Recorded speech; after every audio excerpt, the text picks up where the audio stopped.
আর বইলো না। কি করব বলো, একা মানুষ। কে করবে এগুলো আমি না করলে? মাঠে অনেক কাজ ছিল, জমিটাও নিড়ানি করার ছিল। একবারে নিড়ানি করেই আসলাম। দাও দাও, তাড়াতাড়ি খেতে দাও, একটু খেয়ে নি।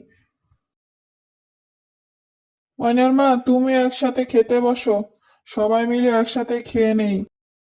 কৃষকের ছোট্ট একটি পরিবার। এই পরিবারের ছোট মেয়ে ময়না। ময়না তাদের একমাত্র মেয়ে ছিল। এই পরিবারে সুখের কোনো অভাব ছিল না।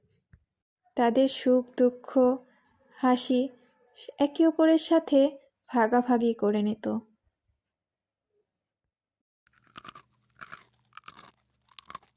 তাদের এই সুখী পরিবারে হঠাৎ করেই ডাইনির ছায়া পড়ে গেল। এমনই একদিন রাতের বেলা